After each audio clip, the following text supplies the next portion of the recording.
Hi, this is Bob Sorrentino from Italian Roots and Genealogy, and I'm here today with Amy Panetta, and we're going to talk a little bit about her family, or probably a lot about her family, from Casa Marie and Avellino and several places in Italy. So welcome, Amy. Thanks for being here. Well, thank you so much for having me, Bob, and thank you for having your podcast because it's so inspiring to people, and the way that you have your beautiful conversational style is just inspirational. I come away with so many really wonderful gems in my work. So Oh, thank you, fantastic. thank you, and I didn't even know I had a style, so I appreciate that. Ah, just it just seems to emerge. Yes. Um, Well, I try to make it as just if we're sitting around the kitchen table and just, talking about old times and talking about relatives and things like that. Um, I love it. and Yeah. I know you're a accomplished musician, unlike myself, who is an unaccomplished musician. No. I'm a music teacher. Yes, I teach independently piano and other instruments as well, often beginner instruments. But during the pandemic, I was fully online, so that was fun. And then now it's nice to be with people in person. It really, there's just nothing like it. But it's interesting how music and culture and food just are all wrapped up together, and so this genealogy has been something that really has uh, become an well, it's always been there for me as an interest since I was very young. Alongside music, I was always interested in well, different cultures of the world, but my own as well. Understanding where I come from and my heritage, and utilizing any opportunity I could, any school project to do something that reflected my interests or background, or things that I was, my any newfound interests that I wanted to explore. So, I remember even in elementary school, my grandmother would we had this sort of multicultural was the word growing up. I think the language has changed around this, but we had kind of a multicultural sharing at school, and my grandmother made ricotta cookies for me to share, and I loved sharing that, and I loved hearing about everybody else in my classroom, whether they brought something from their whatever heritage they came from. I grew up in northern New Jersey, so um, so it just wove in. And by 2007, I started a family tree on Ancestry. Thankfully, I actually started it up when it was actually Christmas Eve. And I started it up the next day. We had relatives over, and usually it's the Christmas day is a little bit more relaxed than Christmas Eve. So we had the older generation over, and I figured that would be a fun time to have them, tell me more about my background, and how the family immigrated to New York and New Jersey. But it was very interesting to be able to get some details about the names of previous generations and siblings and things of my great grandparents and things, like the Capri side, where my grandmother's parents were from, that in particular. And I always had this longing to know more about where the Panetta side comes from. And I knew that there were some details that I would hear. I would ask questions every so often. Every few years, I'd ask a question. I'd be over in my aunt's house, and I'd ask more questions, and she'd be able to rattle off some names and some details, but she didn't know exactly like the town and or the address or anybody to contact, or at least she didn't share that with me. It's interesting. I don't know if you found this, that the different generations had a different interest level when it comes to the genealogy and hanging on to these stories. Some wanted to kind of create their own identity, you have the first generation, which arguably some people have different definitions for what's a first generation Italian American. Those who have immigrated and settled, I say, is the first generation. So they had their thing, they brought their culture, and they're basically Italian, but citizens as well. And then the next generation, the World War II generation, had to find their own identity, I think. And sometimes they embraced many parts of it, often the food, of course, but other things they kind of pushed aside. They might have been able to understand and communicate a bit in Italian, but they didn't really want to continue that on as much. So, and then the next generation comes, and then it seems like the fourth generation, we're the ones that are especially interested.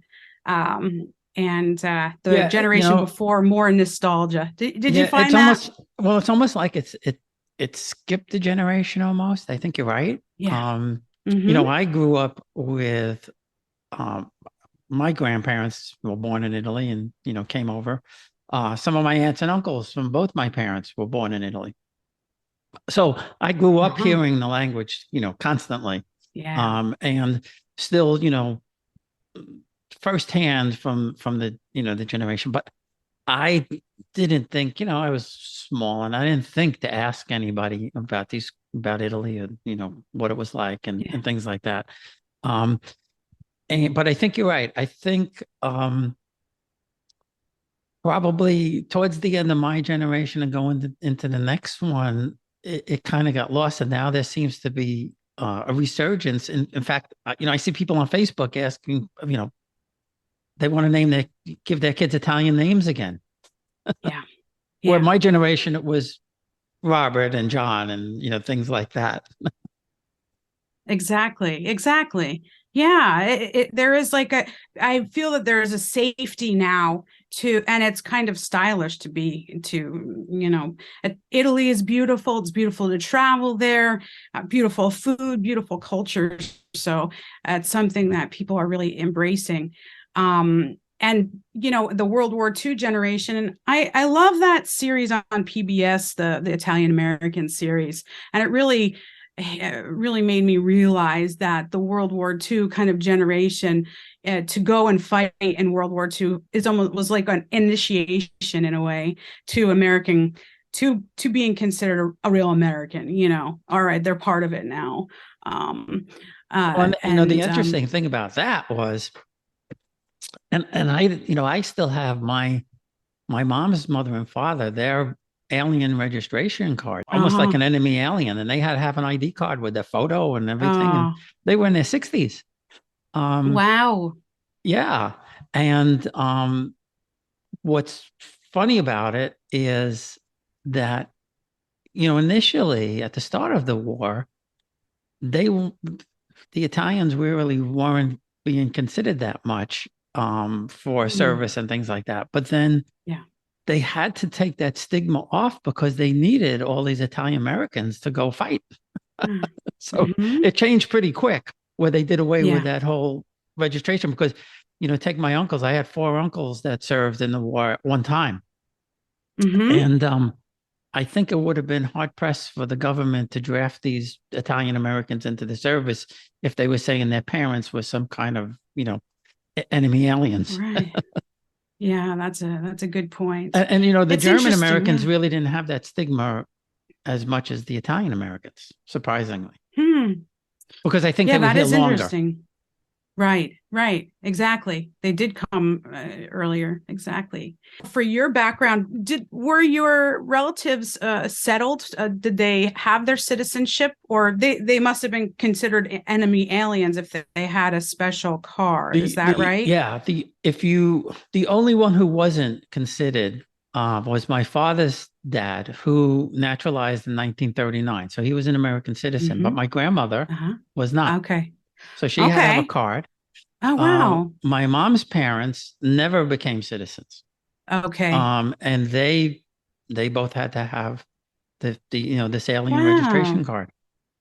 Because, Uh, wow. And you hear so many stories of people, having to go to different camps and things like that, because they were well, the found out. Italians didn't, the Italians some went, but it Mm-hmm. wasn't as bad as the Japanese. And Mm, in New York, I don't think it was as bad as on the West Coast. For some reason, okay. many Ah. of the Italians on the West Coast, like around San Francisco and places, Mm-hmm. uh, from what I've seen and heard and read, that seems like more of them, but maybe there was a smaller community there. I'm not really sure what the reason was. Sure. Um, but like I said, all my uncles, by the end of the war, my grandmother had uh four of her six sons were in the service. My one Mm. uncle was he had a medical condition, so he didn't go in, and my other uncle was still in Italy. My oldest uncle was in Italy Mm-hmm. still with his family, so Yeah. he Yeah. obviously didn't have to go. But Right. thankfully they all made it through. So Exactly. that was fine. Yeah. Uh, Well, that's so good.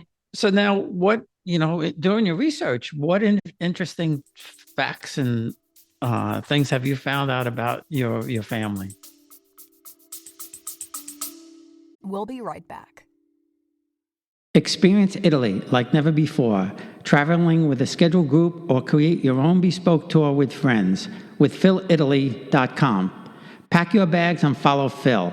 That's www.philitaly.co.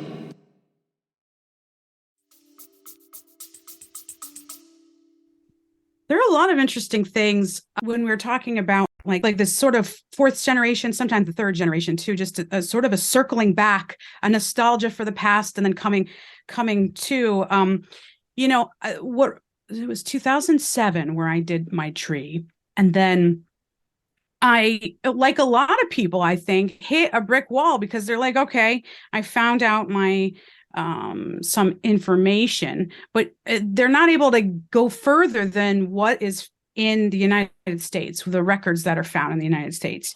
So I kind of set it aside for a while. It was the same with, I have the Polish, my mom's side is Polish and Irish and English and et cetera, et cetera. But uh, we couldn't find that much information at that time. But then, advanced to 2019, and it's a summertime, and my mom often likes to DVR things that she finds interesting on New Jersey television for me. And she recorded a segment on one of her shows. She likes the CBS morning show on Sunday. I believe it was on that segment where they talked about juris sanguinis, immigration, where you can get citizenship if you are. It doesn't matter if it was older than your grandparents or your parents or grandparents or even great grandparents. Certain people can still get their Italian citizenship. So, and I was like, wow, really? Like, wow, I could do that. That would be really cool. And I kind of, got sort of stars in my eyes. So really that was sort of the spark of inspiration. But really, and to go to your question and the point of your question too, it's like I really that was sort of a motivating factor for me to go back to my tree and see that I was able to actually get more information than what I thought originally, and to start compiling the documentation for this, and also to discover whether or not there are rules. I'm not going to go over it too much, but you have to have certain relatives who are settled at certain times. Like, for instance, my grandfather had to be born. Let's see, it was before my great grandparents, before they became American Right. citizens. Mhm. So there's a whole, kind of complicated rules around that. But just to like go through all the census information and see, okay, where the years that they were marked as aliens, as you're mentioning, in the census, and what years they appeared to be citizens, and which year my grandfather was born. And I discovered, yes, indeed, he fell in the right category. And so that's one discovery that was very, very happy for me to know that I do have a lineage where I can claim citizenship, or what the real term is, I am already an Italian citizen. It's just a matter of getting recognized, and that's a huge process, So that is a beautiful I just thing. got word. I started way too late. I wish I started before, but I just found out today that all my paperwork is done. So now I need to find the right person to get me into the consulate a lot quicker than 4 or 5 years, or I have to figure out a way of doing this sooner, because I don't have as much time as you to get it done. Yeah, I wish you the best with that. I know it's such a process. It takes a long time, whether you hire, a lawyer or whatever help or support. It takes a while, especially with if you're in New Jersey, I believe you're in the New York consulate area. It's the New York. Yeah. Yeah. So do you know why they came? Did you get any stories as to why they migrated? I'm assuming that that it was all due to really, poverty, for sure. And just looking at the tenor of the country at that time, that it was southern Italy was, overpopulated, and it was just when they joined together as a nation, there was a lot of stress and strain in southern Italy. And so they came. And so I through my research, I've been able to connect with other family members who are older, who did know, a lot more of the situation in Italy. What was wonderful with that, and I'll reconnect.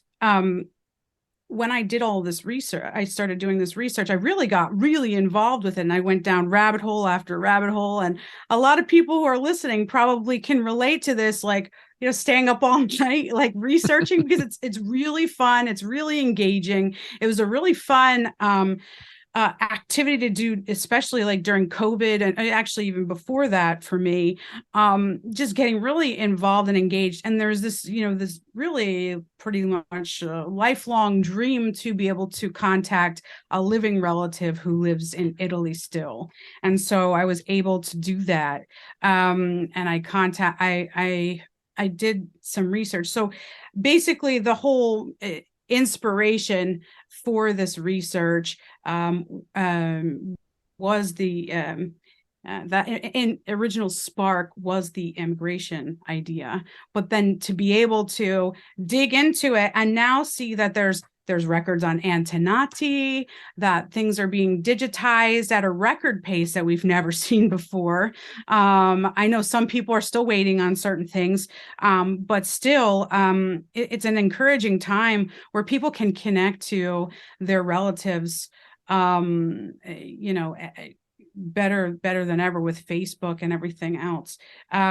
So what was wonderful was my godfather, he was really interested in Ancestry. And he was actually, I think he originally got into it when it was still a CD-ROM back in the late 90s. So I contacted him, and and we kept asking my uncle, my great uncle, where were we from? He actually went back in the 1970s, and he went with his brother-in-law, and we were like, well, where did you go? Who did you see? And he's like, I don't know, talk to this guy. So he there was this relationship, like they're interested in some aspects, but also not interested, and they sort of want to forget certain aspects of it, which is interesting. But through that, I talked to my godfather and realized that my great grandfather in the photo here, he had a brother, and he actually had 2 daughters who stayed back in Italy, and the other 2 came. So those folks I was able to connect with first. And thankfully, there was one particular cousin who was especially excited to connect with me. And I was able to stay with her and meet her for the first time in October, September to October. The end of September to the beginning of October. And I reconnected with her, but then I started asking questions about, these other people that I found on the passenger manifests. I started asking about, there's this Emilio that's showing up. That's the really wonderful thing I started doing to really educate myself about Italian immigration. I went and genealogy. I went to some videos, and you might have heard about this before, the whole concept of the fan club. You try to find the friends, the neighbors, friends, family, neighbors. And it really seems to me like this sort of Paisan connection, this like magical Paisan connection. Because they, when I envisioned this when I was younger, I thought, it's like this lonely person coming over on the ship all by themselves, trying to make a new life. But really they had a whole community who was doing this at the same time. And they had contacts and they had people. And unfortunately, I don't know the story of how and why exactly they came over, but it was fascinating to find. That's the real secret with this research, and it's where we have to think outside the box, right? So you look at a manifest, you find your great grandfather, and you can see who they are arriving with. Who have they come over with? Who else came over from your town? From that town, and I started researching their families. So this side of the family here is from Frosinone. It's a municipality of Veroli, and a little village within Veroli. And so just finding all these people who are from Veroli coming over was just fantastic. And then also seeing my great grandfather's brother, who he went with, and I realized that my great aunt and great uncle, both of them came from the same village, which was really neat. I didn't realize that. I thought maybe they were from different areas in Italy, but they actually both of their fathers were from the same village, so they had that whole connection of their people. And to see, my aunt's father and that great uncle, great uncle I was talking about, they actually traveled to Canada at one point together. It was really interesting to see all these really neat connections. So I made a connection with, there was this Emilio I kept seeing, and I just inquired with my cousin in the village, and also I started friending. That's the other secret too, to start friending people on Facebook who might know things with the same surname and things, and maybe somebody will answer you. Thankfully, they very warm, very kind folks there in that village, and were able to answer me. Not everybody answers me, but a lot of people, they do help me out. And one man,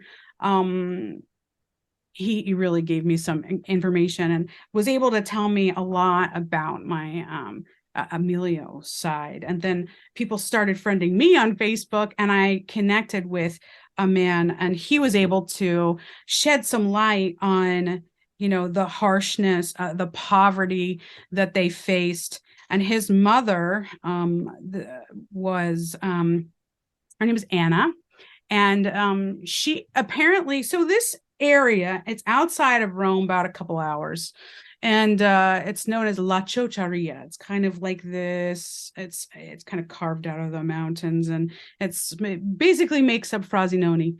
And apparently, the women in that area were known for their health and their good breast milk. So they would be often asked to be the wet nurses, or not asked, but hired to be the wet nurses. So I found out that she was the wet nurse for he's still actually alive, part of the royal family, Vittorio Emanuele he's the Prince of Naples. He calls himself the Duke of Savoy. So she was the wet nurse for him and was taken to the coast at the holiday residence. And she had basically a lifelong relationship with the little boy, with the prince, and they would write back and forth to each other. So she has photographs of him. And when I went over to Italy, I was able to visit with Anna's son and see all the photographs that he put together in the photo album. It was just really beautiful. And that same family, it seemed like she was very social because she was writing to a lot of people. This correspondence was amazing. And somehow he had this photograph here. He had a copy of that. This is my grandfather's wedding. He had that photograph there. And it was amazing to see that he had this stuff that, didn't even realize that there was much of a correspondence back and forth, because I was told that my relatives couldn't read or write, or could barely read or write, from that side of the family. So it was amazing, really, really touching to see that he had that document. And another thing was that he said, I remember going back to the World War II soldiers.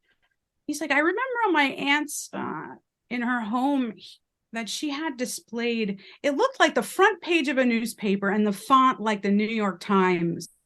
And it was the soldiers that went to World War II. And I would always ask who they were. And I was told they were my cousins from America who fought, for Italy's independence, for freedom, I mean. And so it was really moving to hear about that. I'm like, I know that article. So I found it. And now, he's kind of, he didn't have that article still, but he remembered it. And one really poignant moment I had, this trip was just a beautiful time. And part of the trip was where my grandfather was stationed in Anzio beachhead during the World War II. And actually, here's the brothers here. I know I'm doing this quickly, but you get the idea. The brothers are all together on the corner there. They were stationed in Anzio, and it was really interesting for me to think about this. And the Italian American series from PBS really helped kind of hit this home. That, like, okay, my grandfather's father came from that same region, that same Lazio area. And now his son is going back over there to fight hand-to-hand combat in his own country. It's the other brothers were in other places, whether in Europe or in the Philippines, South Pacific. But it was just amazing to think about that. And so when I was there, thankfully, I stayed with another cousin from Emilio's lineage in Rome. And him and I had a wonderful afternoon, and we went to the Anzio Beachhead Museum. So this is one thing that your listeners might be interested in too. If you have any World War II vets in the family who were stationed in Italy, if you go back, there could be a museum in the area where they were stationed. I went back and we got to talking to the man who was at the museum, and he was interested to hear that my grandfather was there, a veteran, and he was very congratulatory toward me, of course, posthumously from my grandfather, and he presented me with this beautiful certificate. He asked what his name was, and he created this beautiful certificate. And he told me if you have any photographs or anything, to send them to him, that he would include them in his beautiful museum. And it was just wonderful. He's the president of the museum. And also he presented me with a book for free. And it just compared the landscape of what it looked like during World War II times in that Anzio area and what it looks like now, and it was really neat. I gave it to my dad so that he can have it at home. But it was a beautiful thing, and he presented it to me. And see, I can understand a lot. I can communicate with a lot of the kind of the niceties and the different phrases that you would use in Italian, basic phrases. But I could understand what he said. He said, well, this book is nothing. You helped to, your grandfather helped to provide, freedom for Italy. I was like, oh. And for the rest of the afternoon, I'm kind of crying, calling my family back home and stuff.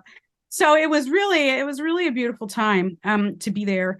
Anzio Beachhead. So I think he's getting those materials ready for, I just sent those things over to him, which is a beautiful thing.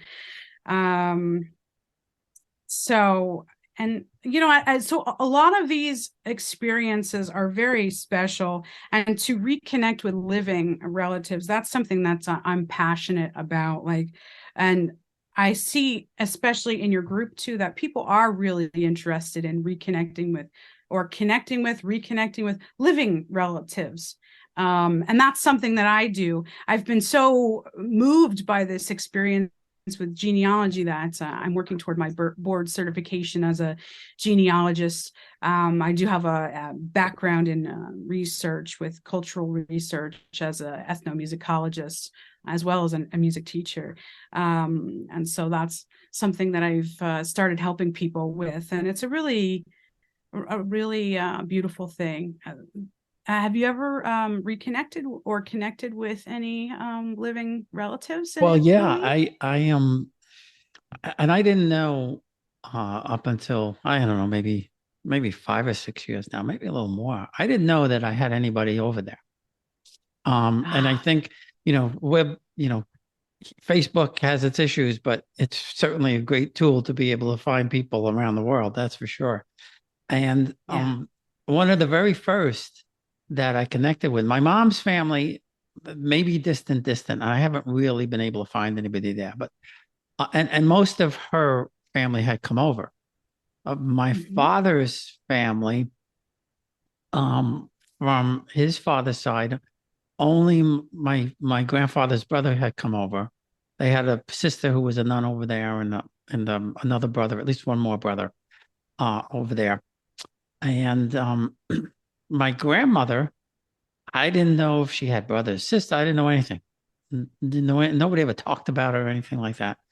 The only thing I remember from like 40 years ago, my father mentioning that for some reason out of the blue, he said that there was family in Torre del Greco near Naples. And but one of the very first people that I connected with, my grandmother's maiden name was Pirmalo. And it's not a very common name because it's from Spain. They originally from Spain. And so I just went out there and I started looking for Pirmalos. And I found my cousin Cincia. She's a fourth cousin. And she started a Facebook group, Pirmalo, thinking that she would find people from Spain or South America because the family originally came from Spain. She had no idea there was anybody in America. So when she found me, or I found her, whichever the case may be, I don't remember. We were both kind of like shocked because, again, nobody ever said that there was real family over there. Wow. So through her, she confirmed a lot of things that I had known. And I started finding, more and more relatives. Mostly fourth cousins, maybe then the generation up from her will be third cousins, like my generation. She's in the generation behind us. And, but I've told this on a couple of the most recent ones. When we did go over there last year, I was contacted by my dad's half first cousin, that I never knew existed. Oh. And he's got the same name as my father. because his grandfather, my father's grandfather, although he's younger than me, because of my grandfather married a woman 30 years younger than him, that's a whole story in and of itself. But he took us to the home of my father's first cousins from my grandmother's youngest brother. These women were both in their 90s. I had no idea. Nobody ever talked about them. I had no idea that they even existed. So Wow. to find, my first cousins once removed and meet them in Italy was just beyond anything I ever thought I would find when I started this stuff. And they were just so great. I Wow, mean, that's everything was, fantastic. they were just so wonderful. So, I tell people all the time, you you, you have to go in there, put the names in. If you know what a town, go into the, sometimes Mhm. there's a group for the town. Um, my group on Facebook, which is, I never thought I'd hit 10,000 people in there, but I see more and more people finding each other in there because they'll say that Yeah. my family's from this place and here's my last name. Oh, I have them in my family. And they're making connections Oh, through there, which beautiful. blows me away because I never expected. I thought maybe I'd have 100 or 200. And Yeah, actually, that happened to me too. Exactly. In your group, because for the other side of my father's side is from Capri. So somebody was asking about something about Capri, and I don't always hear about people researching, in that area. And so I put a comment, and then somebody sent a message also, and I connected with somebody somehow through there, and it turned out that we were, matches as family matches. So we're still trying to figure out how we are all connected. But that's something that, if you don't mind me saying, I started a Capri genealogy group. You could find that facebook.com/groups/Capri genealogy. And it's been nice to be able to connect and have a place to start to discuss these things. And I'm starting to find some really interesting people joining the group with really interesting stories. So if there's anybody out there that does have some Capri relatives that they're researching, that would be wonderful.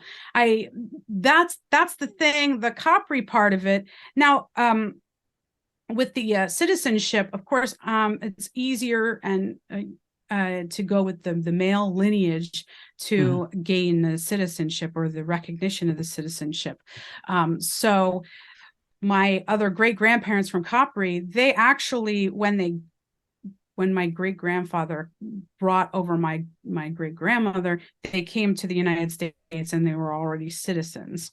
He was able to get citizenship right there and right away. So that meant that I couldn't really gain citizenship from that side. yeah, Um, yeah. So, yeah, so with Capri, because remember we were talking earlier, I said my yeah. godfather, my father's sister's husband, his last name was Di Maria, and I think Ah, I think his mother's name, I think her last name was Strina, if I remember mm-hmm. correctly. I'll have to check. But like I said, he was born in Capri and he was 16 when he came over. So probably about 19, I guess maybe around, let's see, they got married in 34, probably early 1900s. He came over Mm-hmm. and he wound up being in the restaurant business when he got here. I don't know if it was by design or by accident. I don't know the whole story, but Oh, um, where did he live in the U.S.? they came they wound up in Whitestone. I guess he must have lived in Manhattan Okay. when he first came over because I know that's where all the restaurants were and everything. Yeah. My dad grew up in Corona in Queens. Mm-hmm. So there's some sort of connection to there, but I don't think he lived in Corona. I'd have to go Mm-hmm. back and check the Maybe more. the Do you the, think he the could have been census more in the again, but White Plains area, or No, Westchester County they might. stay pretty much. I Mhm. don't. They stay pretty much in New York. My whole family. I Okay. know at one point, my dad was actually born in Scotch Plains, New Jersey. Ah, wonderful. Yeah. But he was, he was the only one. His oldest sister was born in Manhattan, and then his three Ah. older siblings were all born in Italy. So, Hmm. I'd have to talk to you more, yeah, about the Capri connection there. because it's not a But big again, place. So, yeah, yeah. I know that's the thing, but it seems vast in a way. When I start researching it, it's almost more vast than the village that um, the paternal side comes from, which is interesting because I start looking at my tree, other people's trees. People have the same names, but there's no common people in them. It's really interesting. They have like hundreds of people, but they're not matching up, which is really interesting. I'm like, where's the common? I'm always trying to find who the common people are yeah, that thread through yeah. these trees. A Well, that's beautiful why thing my that. dad's mother Mhm. was so easy because there's Yeah, only one Piro family in all of yeah. Italy. That's it. Ah, So it's there's kind of sort of two, but they're the same. And because um my my and what was driving me crazy with that family was um they're a noble family. And ah. my when I found my great grandfather, Nicola Pirmalo, he was connected Hmm. to Amelia Caracciolo from another noble family, but I couldn't Yeah. find him under the Pirmalo family in the Libro di Oro. I was going nuts, and I could not figure Hmm. this out. And because I knew it had to be the same family, but he wasn't listed there. His father wasn't listed there. Uh, my great great grandfather's siblings weren't listed there. And I Mm. eventually, with the help of Cinzia, what happened was that my great grandmother, my third great grandmother, was Beatrice Capici Piccicelli, and Oh. she inherited the title from her brother as Duchess of Capricorta because there were no her brother had no male heirs. So very unusual Mm. for an Italian woman to actually get the title, but there was nobody else to give it to. Uh-huh. So she got it. Yeah. Her son became the Duke, and when he became the Duke, he merged the family names. So at one time it was Capice, then it was Piccicelli. Those two families merged at one point. Well, he put the Wow. Piramalo in front of it because the Capici Piccicelli, they were, I guess, they were more famous or more noble than the Piramalo family. And the way my cousin Wow. says it, well, we had all the money, but they had the name, so he changed it. Anyway, that's what Oh, happened. wow. So Oh. when you look at the Libra d'Oro, that's why his family, the heirs family, the Duke that inherited the title, they're all Piramalo Capici Piccicelli, but Wow. all the other children, his brothers and sisters, still have just the Piramalo name, and that's not recognized. So because the title all went down that one line, so they don't show up there. So, and it took me, I can't tell you why, it was making me crazy. Um, Wow. but I do have the birth records. I have the birth records Yeah. of my grandfather.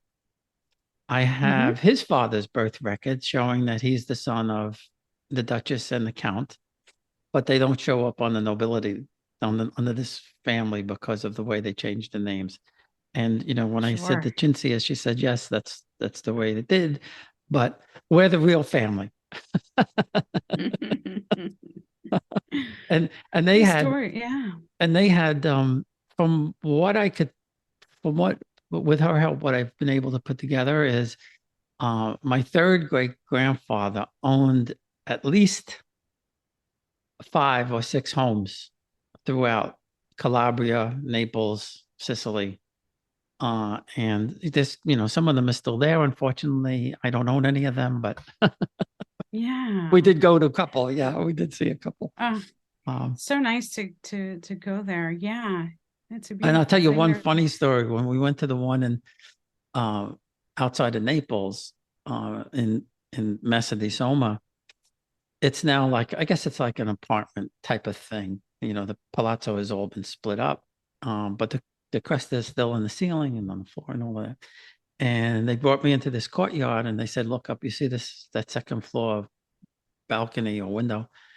I said, yeah. They said, well, the your third great grandfather, Giacomo, he would, when it was his birthday, he would roast the pig and he would get all the peasants drunk and then throw money off of the balcony.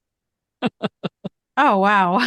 I said, well, that's not the nicest story that you want to hear about your grandfather, but Never a dull moment in these stories.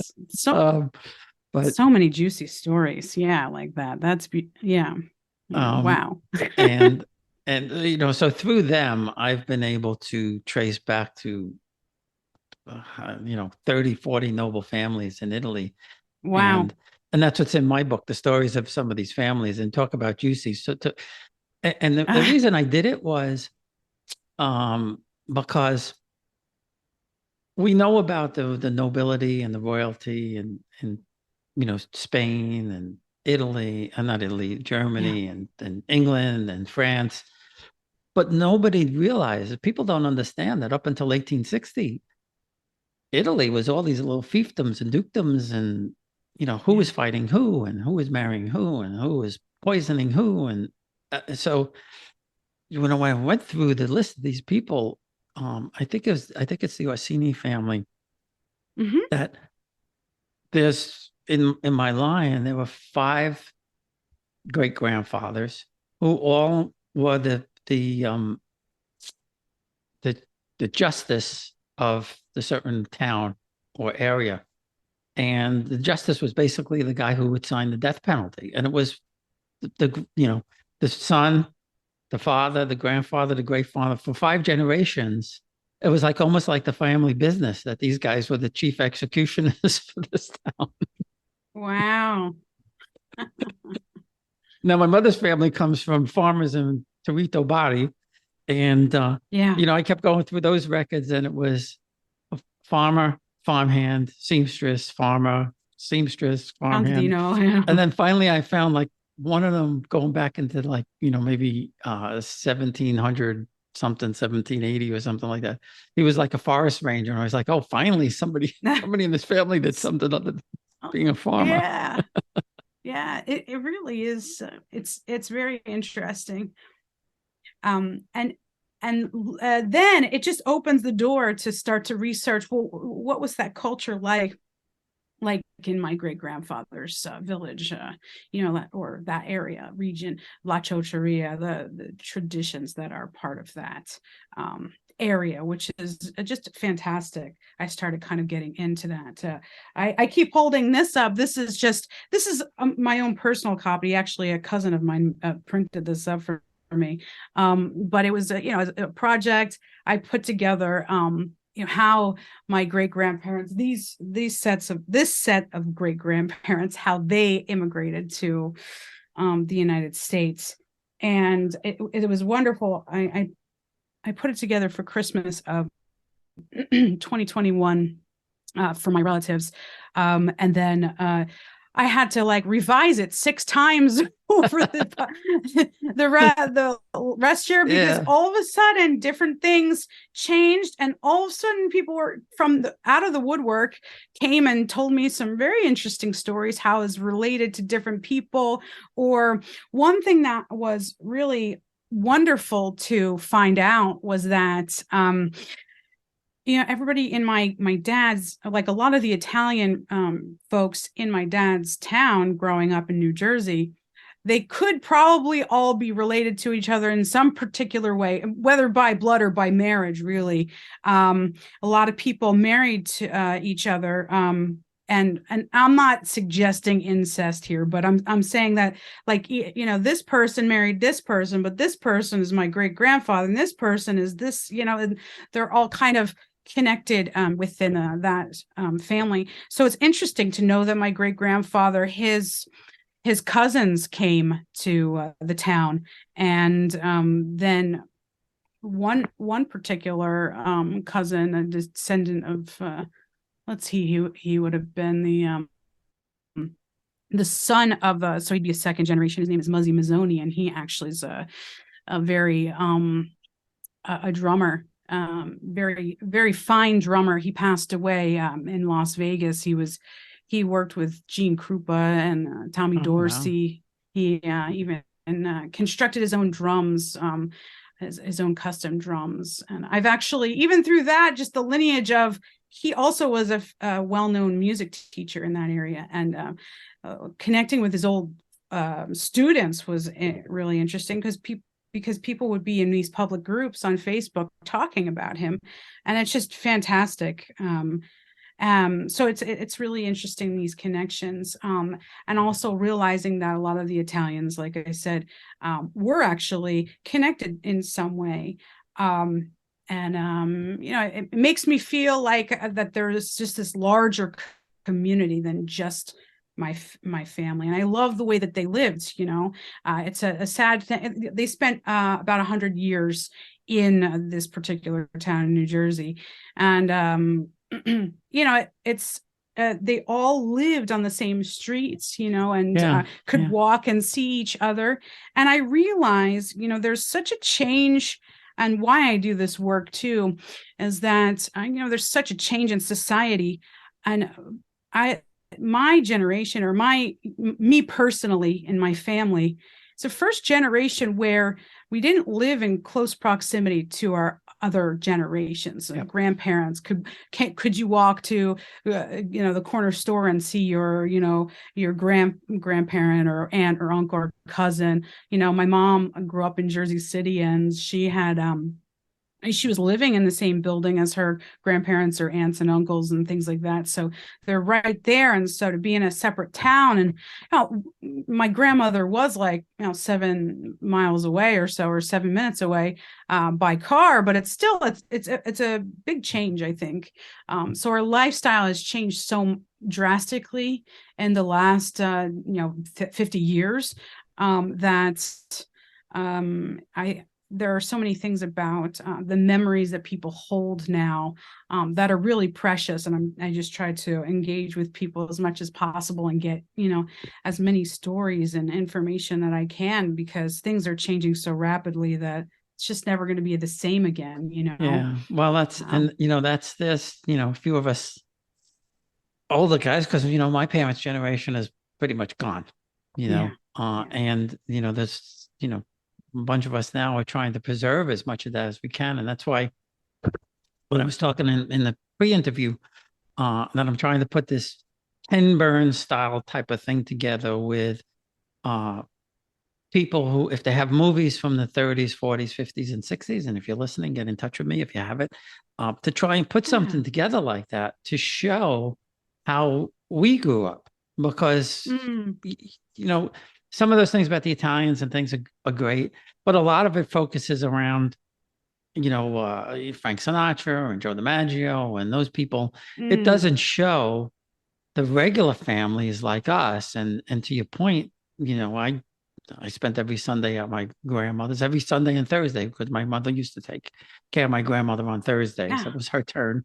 And we didn't live in the close, but we lived close enough, and we were there all the time. But a couple of my uncles lived in the same town. So, I would walk to my uncle's if he was going to my grandmother's on Sunday in Corona from College Point. I'd walk to my uncle's, and he'd let me drive the car when I was 12 years old. There was one long straightaway, and he'd sit on his lap and drive the car. Right. You don't do that anymore. Wow. But this was 1960, so you could get away with that kind of stuff. And it was the big old steering wheel like this.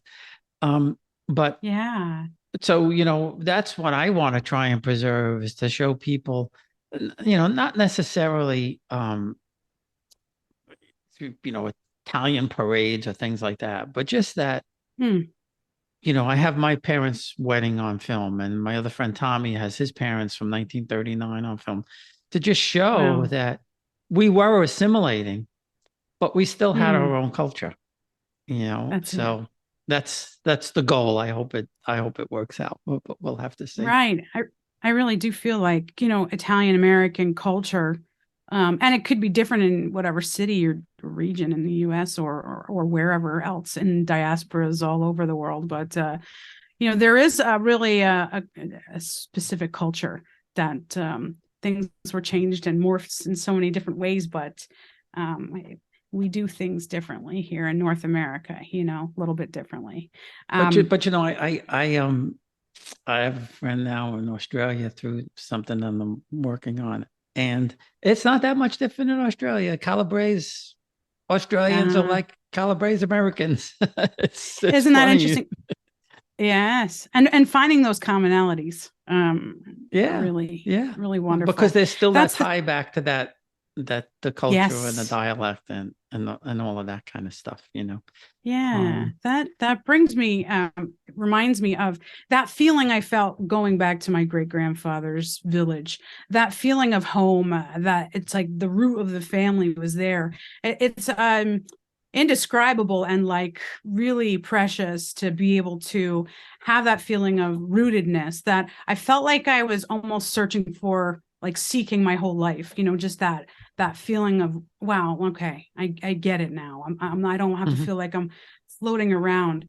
I think that there has been certain things generationally that have come down, and now that we feel safer, that we can go back and kind of revisit these things and sort of heal sort of generational things. Maybe certain aspects of the culture had to be sort of forgotten about, maybe the language, and other things that some of us now are kind of going back and revisiting and things like that, and kind of healing in certain ways, because that it's a traumatic thing to immigrate to a country, and leaving your country and never seeing your family again, perhaps, and actually during this time, I also was becoming an immigrant myself. I live in Canada, and I'm outside of Montreal. So it's interesting. I grew up an hour outside of New York City, but now I'm out an hour outside of Montreal. And those folks generally, they came in the 50s and 60s. So they actually have, a lot of them still speak Italian. So they're trilingual up here. So it's really, it's really fantastic to go to, they call it the Italian Week, Montreal Italian Week. But actually it's more like a few weeks in August, where they have this nice festival, a lot of events and things, but just to see how trilingual these things can be. And I've been able to make some good contacts with the community here, so that it's really a wonderful thing, and so I'm really grateful. And let's see if I wanted to, if you don't mind, mention about Capri for a minute. We were talking about correspondence back and forth. It was discovered in the last couple of years that there's been a lot of correspondence between New York, my family who was in Westchester County, New York, and Capri, back and forth. And we do still have some, and also to cousins that were in Philadelphia and different areas. And we discovered a lot of postcards and photographs of when my they actually did maintain a relationship, and I was able to visit one cousin that was she's elderly, so it's hard to get any information from her, but in Capri right now. So and with some of the digitized slides that we had, my sister scanned them in, and we have this collection of beautiful slides from 1962, when my great grandmother was just a beautiful elder, and with her daughter, and posed with many relatives, and I didn't know who they were. And it was interesting to be able to now post those photos in a group.